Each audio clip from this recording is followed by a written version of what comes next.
Cuyahoga County Council Operations and Intergovernmental Relations Committee meeting for Tuesday, July 7, 2015 is called to order. Clerk will please call the roll. Calling the roll, Mr. Miller. Here. Ms. Simon. Here. Mr. Brady. Here. Mr. Germana. Here. Mr. Greenspan. Here. We have a quorum.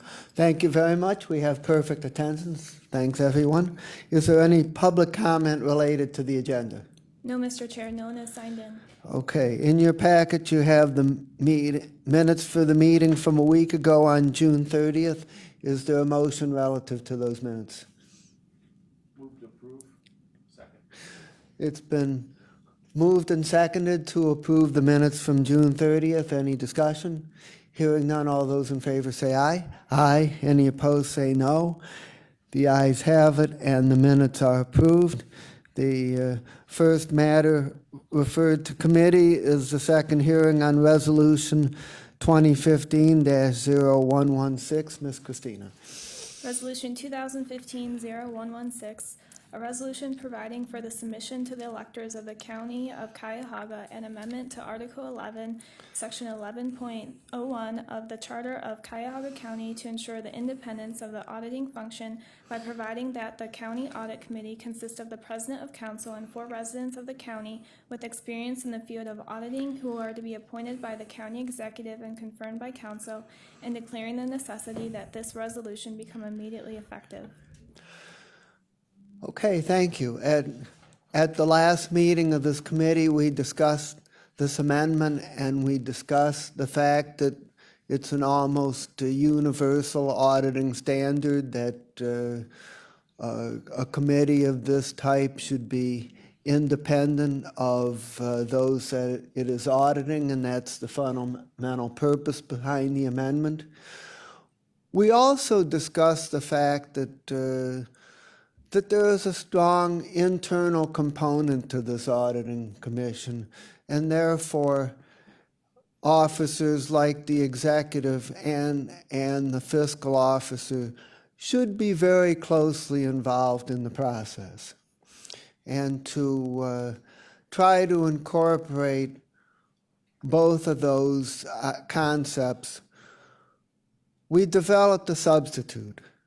And the substitute version is the same as the previous version, except that it provides that the executive and the fiscal officer shall remain as members of the committee as non-voting ex officio members.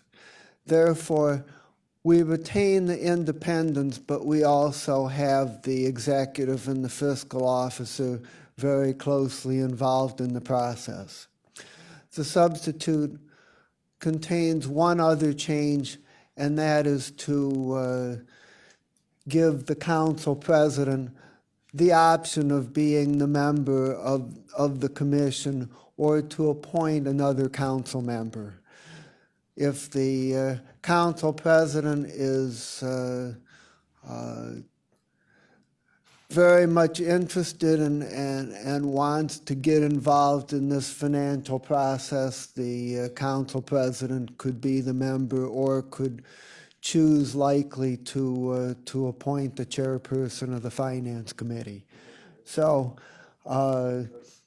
that's what the substitute does, and at this point I would like to make a motion that we accept the substitute version as the working version of this resolution that's before this committee. Second.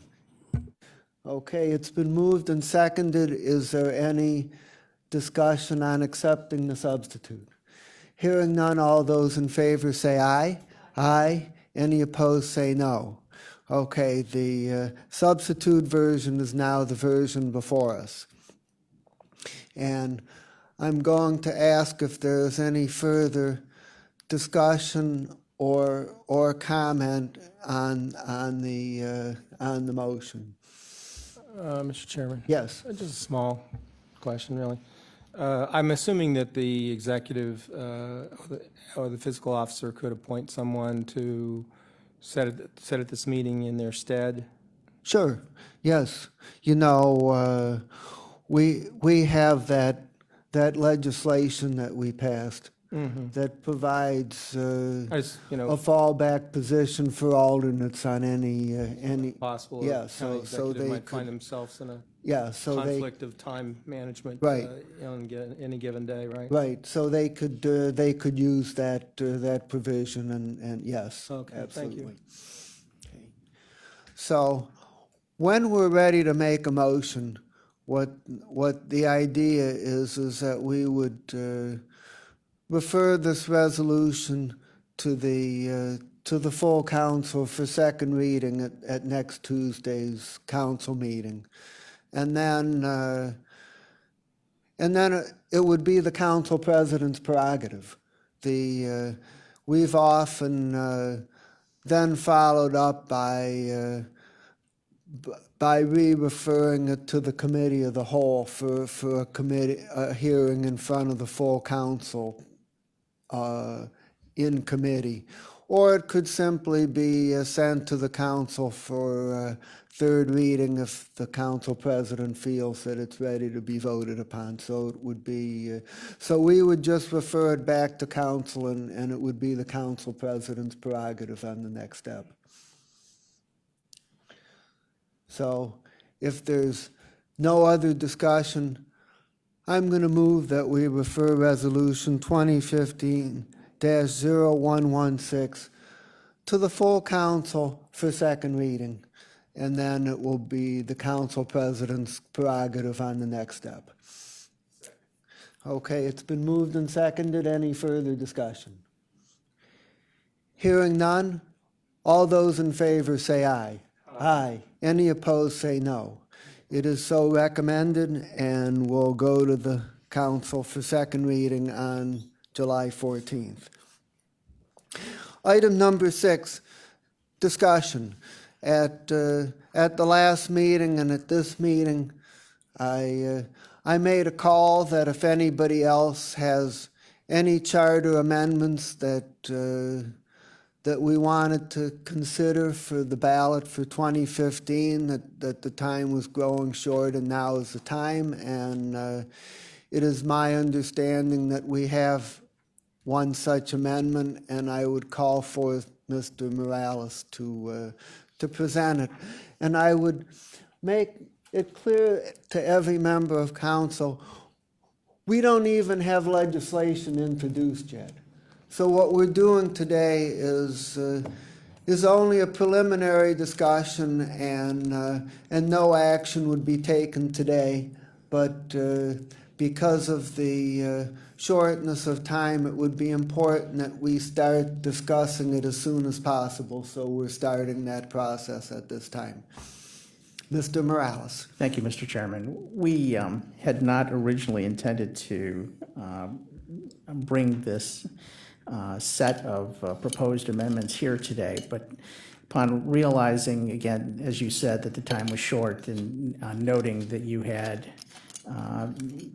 stated at the last meeting, which just came to my attention, that there was an opportunity today to bring forth other charter amendments, we thought that we ought to move forward with all due speed so that we didn't miss a deadline.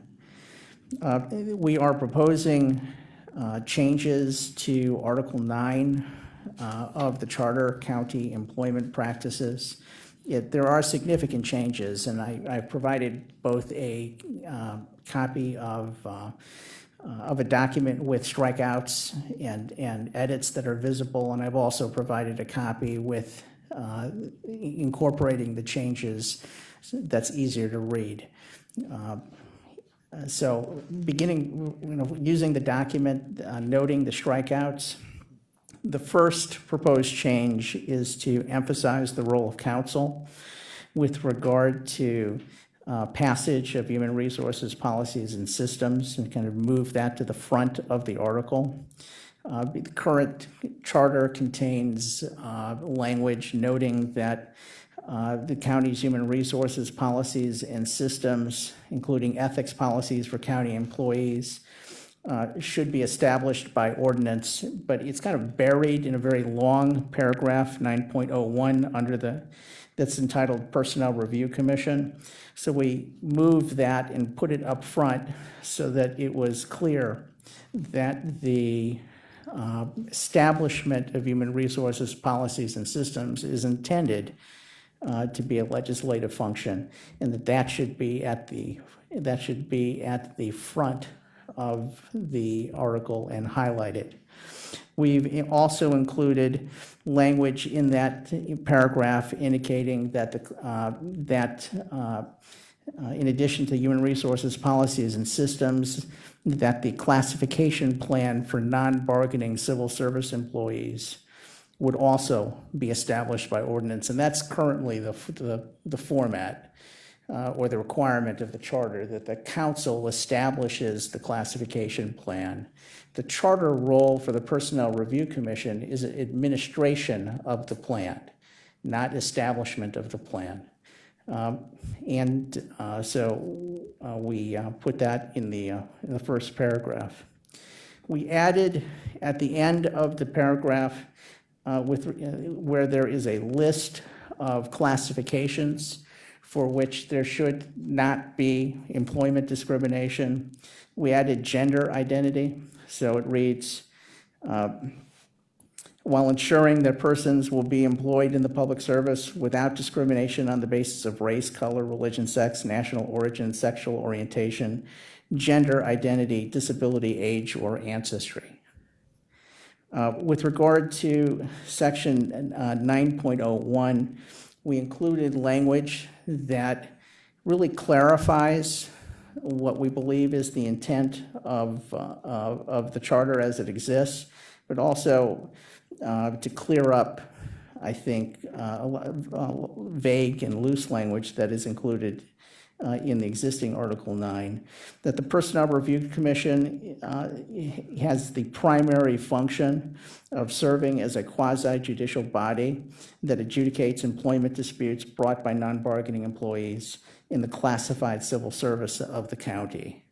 The current charter does not reference non-bargaining employees, but that certainly is the state of the law. There are provisions of the Ohio Revised Code that specify that a civil service commission has no jurisdiction over bargaining employees where there is a collective bargaining agreement that includes binding arbitration. We added, with regard to the appointment of the Personnel Review Commission members, a clause that would say the council does appoint or should appoint the members of the Personnel Commission, but also that would provide the county executive a voice with regard to the selection of members of the Personnel Review Commission. So that's the reverse of most appointments, where the county executive would nominate and then the council would confirm. In this situation, the council would nominate, subject to confirmation, if you will, or approval of the county executive. So that's a little bit of a change, but does keep the format that was instituted last time when we did a charter amendment, and that provides for council to appoint the members of the Personnel Review Commission. We've added language that specifies that the hiring done by the Personnel Review Commission to fulfill its mission has to be within the budgetary parameters established by council. Next, in section 9.01, we again have included language that indicates that council adopts the classification plan by ordinance, and that the classification plan includes technical, specialist, administrative, and clerical classifications, and an assigned pay grade for each classification. The current charter includes language with regard to a limited number of pay grades, which really has not been implemented. And given our experience over the last 4 years, we don't see the need for the charter to specify how many or what number of pay grades there should be within the plan.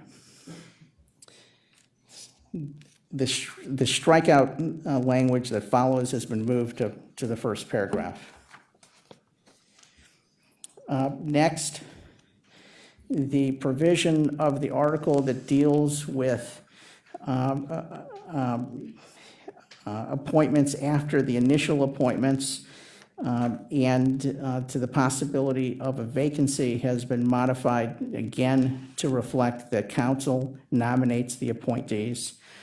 Although the current language calls for council to appoint the members of the Personnel Review Commission, this language that exists currently in the charter states that the county executive has the authority to nominate appointees to fill a vacancy. And that's not consistent, I believe, with what council originally intended when the last set of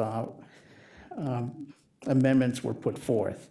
So we've changed this to reflect the scheme that we've proposed initially, that council would nominate and that the county executive would have the opportunity, in a sense, to confirm. The next set of changes are in section 9.02, authority of the Personnel Review Commission. This is where there is significant changes that need to be made based on the vague language that current and ambiguous language that currently exists in the charter. We've deleted the first sentence where this section speaks to the authority of the Personnel Review Commission. Paragraph 1 says that the Personnel Review Commission shall have responsibility for the resolution or disposition of all personnel matters. We think that that's vague and also contradicts the language earlier that speaks to the jurisdiction of the Personnel Review Commission being limited by the former jurisdiction of the State Personnel Board of Review. So we've stricken that language. We've struck that language, excuse me. Authority to appoint hearing officers. So the Personnel Review Commission has the authority to appoint hearing officers to hear all employees' appeals previously under the jurisdiction of the State Personnel Board of Review, who shall provide recommendations to the Commission regarding the disposition of appeals brought by non-bargaining classified employees. So the hearing officers provide recommendations and the board makes the final decisions. We've added that, that council, to the extent that council has classified non-bargaining employees, that those employees also would have the ability to bring forth their appeals. The next paragraph, responsibility for administration of compliance with federal and state laws regarding personnel matters within the county executives, organization, and departments, we've struck because it's really unclear as to the extent of that responsibility. Administration of compliance with federal and state laws regarding personnel matters. That could mean collective bargaining. That could mean wage and hour laws. That could mean the classification plan. It could mean job audits. It could mean discrimination claims. Most of these matters are dealt with by Human Resources and the Law Department. And so we've clarified the responsibility of the Personnel Review Commission by deleting that section. We've added that the Personnel Review Commission would have the responsibility for administering the non-bargaining classification plan for civil service employees adopted by council through ordinance, including developing civil service tests in cooperation with the Department of Human Resources and the affected departments or agencies, and reviewing qualifications to be included in the classification plan. We have added that the Personnel Review Commission has the responsibility to ensure pay equity for employees in like positions and consistent discipline through the adjudication of appeals within the commission's jurisdiction. So to the extent that the commission has a role with regard to pay equity, it would be defined or implemented through the adjudication process, where an employee is bringing a job audit, arguing that they are not being paid commensurately with other employees or consistently with other employees who are performing the same work.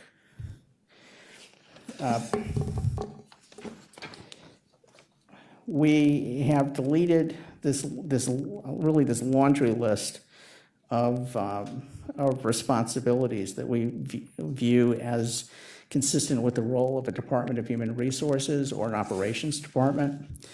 Standardization of benefits. Benefits administration is handled by the Department of Human Resources. We've included language in Section 9.03 referring to the Department of Human Resources with regard to benefits and standardization of benefits. Approval of qualifications, we moved that up into the prior section, as we did with consistent discipline. Training of management and personnel practices, we view that as a human resources responsibility.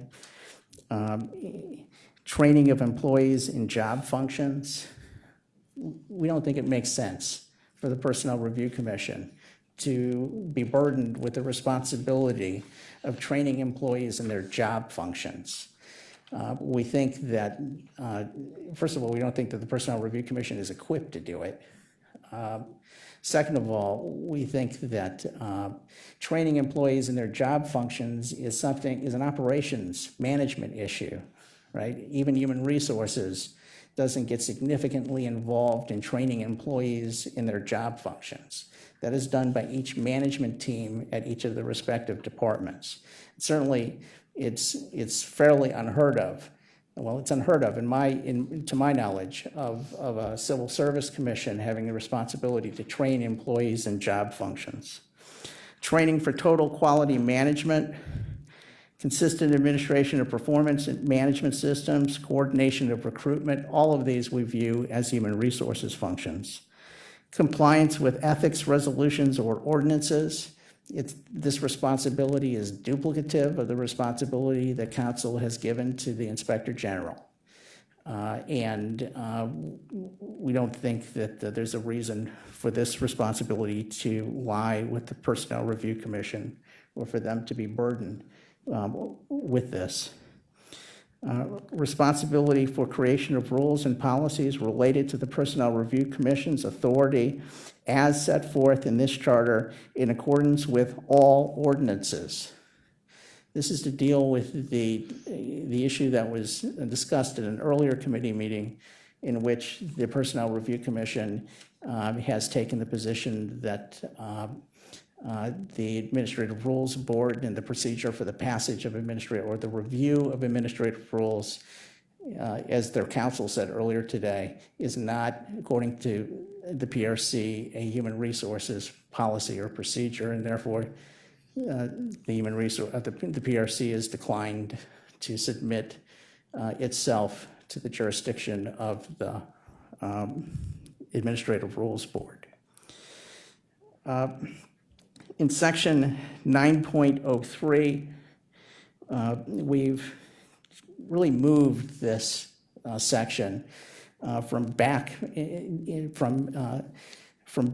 the article forward, so that after the definition of, or the identification, the establishment of the PRC and the identification of its responsibilities, the other important entity in county government that's responsible for administering employment practices is the Department of Human Resources. So instead of being at the back of the article, we thought that it should be moved forward immediately following the listing of the responsibility of the Personnel Review Commission. And so much of that language is not new. It's moved from later in the article. We have included the language regarding standardization of benefits.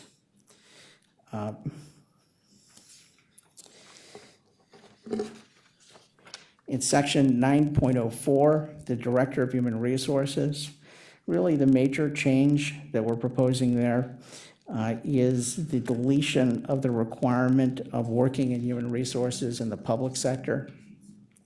That to institute best practices in human resources often means looking to the private sector. And we believe that it would be to the benefit of the county to allow for the recruitment of a private sector executive with human resources expertise. And so we've eliminated the requirement for for public sector experience.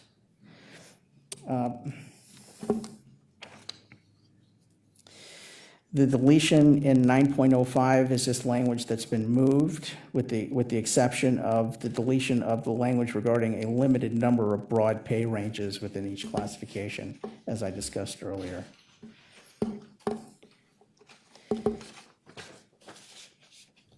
In 9.06, we've added language indicating that qualifications that no appointing authority shall appoint a person to fill a vacancy in the classified service who does not meet the qualifications for that position as provided for in the class plan described in section 9.01.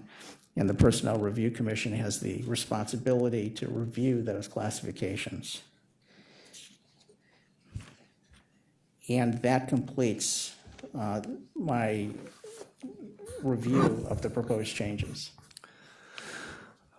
Okay, I'm going to ask my colleagues whether anyone has any questions or comments regarding this admittedly pretty complex amendment. And after that, I will give the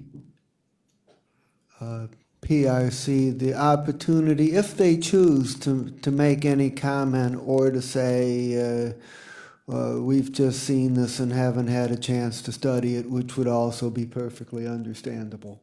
So, Councilman Greenspan. Great, thank you. Start off, who's the sponsor of this? Is it the executive? Yes. And with whom? Law Department? Yes. Human Resources? Who else is? Yes, and we wouldn't, well, that's it for now. We don't have specific sponsors from council, but we would expect to have this. Okay. Just a general statement, well, I'll ask a question. The PRC obviously hasn't seen this. Correct. Okay, just course of action, recommend both groups sit down, review this, come up with a consensus piece of legislation, because we know where this is heading. I mean, we're not naive. We've been seeing this brew for a while, so I prefer you guys go figure it out. Document where you're alike, where you're dissimilar, and come back. But I can tell you from my perspective, if there's any reference to the executive having any input into who the members of the PRC are, I'm not going to support that. This is designed to be an independent body so employees can feel uninhibited to come before this commission to file appeals. If the perception is, as it was in the past, that the executive has any hand in the members who would be reviewing the complaint, they don't come forward. And I think that was the main victory we had in the charter amendment last year, was freeing the administration from its appointing authority or even review, as is recommended here. So I can just tell you, whatever you come up with, you come up with the best document in the world between the two of you. If that's in there, I can't support it. So my own commentary and opinion, but go figure it out, work it out.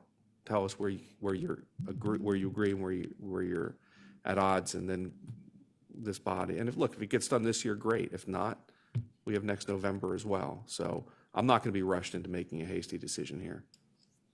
So thank you. Mr. Chairman. Council President Brady. Yes. I've also been observing this issue over the last 6 months, and sort of the more I hear, the more I feel like I need to hear. It sort of goes around for me. I know I hear people that are have very strong opinions, But for me, it sort of goes around in circles, and I don't really, come down clearly anywhere. But that doesn't mean I couldn't. There are some things that you've mentioned that there clearly needs to be, let me put it this way, there clearly needs to be clarification, and these issues need to be resolved. And so I would like to, look at it as trying to be helpful in resolving these issues. As far as what's in front of us today, obviously want to see exactly what that is, so that the next time we have this discussion, it's about the specifics of what you're proposing, rather than this whole general argument, this debate that we're already familiar with the outlines of the broader debate. So that's where I'm at right now.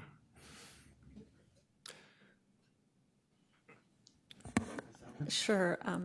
Thank you. So this has been brewing for a while, and there appears to be a conflict of what the charter grants to the PRC. And I talked about that at our last meeting. The question is whether they're going to be a sovereign entity acting within their own jurisdiction and independence versus being an arm of the new county government, which in my mind, that's what the intention and the language lends itself. But there needs to be clarification, and unless that can be resolved by way of an ordinance or by way of charter, I think we need to resolve it. And this harkens back to the time of the Board of Revision that had a Declaration of Independence as well, that wanted to be this independent sovereign body, unaccountable. And we resolved that way by way of charter and took time to do that. So I would be inclined, unless this matter can work itself out by way of the ordinance, or if there still needs to be some cleanup, I would probably, be intent on sponsoring something like this to eventually this needs to be cleared up. It's just a philosophical reading of this charter, and I think the charter is pretty clear that this body's there to be a quasi-judicial body to hear the appeals, as well as to be a civil service commission, and not all these other broad duties and responsibilities, which really should be with the HR. I mean, that's where I stand. So I hope, Councilman Greenspan, that there can be some type of consensus. I'm not optimistic, but I'm not always optimistic on things. So that's where I stand.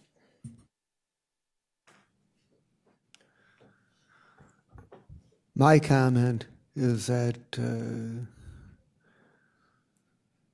going back to 2009, when the charter was written, and it was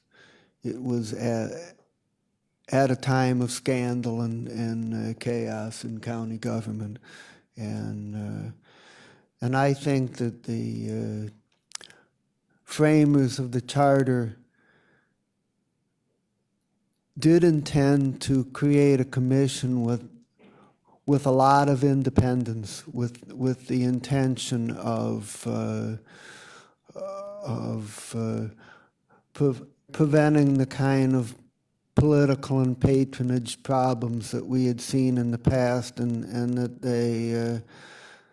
they by intent created a body unlike what we see elsewhere.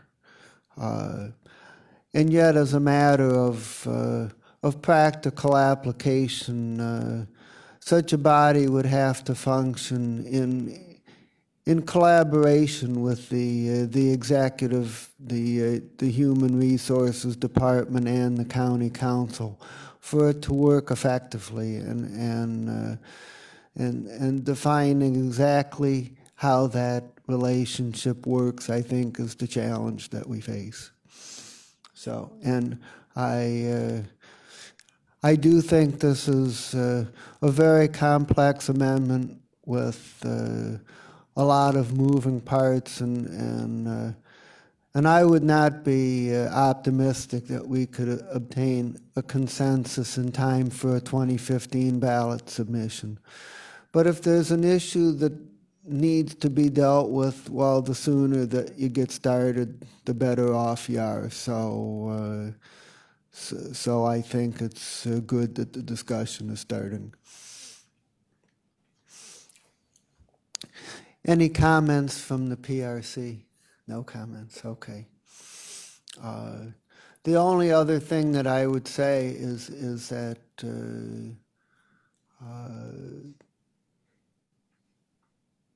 if we are going to take any kind of a shot at dealing with this in 2015, I would expect that that legislation would need to be introduced at this next Tuesday's council meeting. At which point I would presume that it would be referred back to this committee, meaning the earliest that we would get it out of this committee would be for the council meeting on July the 28th, and then there would be only 2 more meetings before the submission deadline. So it's really pretty tight, but that's what we would have to do. We're prepared to submit the legislation. It will be submitted to the clerk's office either by the end of the day or very early tomorrow. Any other comment? Just briefly, Mr. Chair. Yes. To Mr. Morales, if Yes. you are going to be submitting legislation, would you remove, at least from this council's perspective, the executive approval of council's nominees? So that will be a problem with council, so you might want to bring that back to the administration. I Obviously, will- with Councilman Greenspan it is, and I agree that we went through a lot of work to set this up with no appearance of conflict. I understood very clearly the comments that have been made here today, and certainly I'll discuss that with the county executive and the law director. On that same point, it's not clear to me from the language whether the executive's approval is subject to approval is absolute, or whether it's subject to overturn by 2/3 vote of council with other legislation, and if something like this were to be included, it as a minimum needs to be made clear on that point. But actually, I'm in Ms. Simon's camp that I think we need to preserve the full independence. Thank you. Mr. Chairman, just to send a message, I agree as well. I think it's pretty much unanimous that we want them to not feel compelled, especially from the employees' point of view, that, there's some hope. Well, thank you for your input on that. Any other discussion? Okay, well then, this constituted a preliminary discussion on the proposed charter amendment on the PRC, and we will await legislation if indeed it is submitted next Tuesday. Has anybody signed in for public comment? No, Mr. Chair. Is there any other miscellaneous business? I would anticipate that if legislation is introduced, that we would meet 2 weeks from today on July 21st. I'm toying with the idea of moving that meeting back a half hour to 3:30 so that those who want to attend the kickoff event for the Arts and Culture Levy, if in fact Tuesday the 21st at 2 o'clock is the start time, which is what I've heard. But that would be my intent on the timing. Mr. Chairman, that's exactly what came to mind when you said the 21st, and so I would be in agreement that arts and culture kickoff would be a significant reason for us to have a little flexibility with the schedule here. Yeah, okay, thank you. Okay, Anything else? If not, is there a motion to adjourn? So moved. Second. All those in favor say aye. Aye. Opposed? Thank you very much, everyone.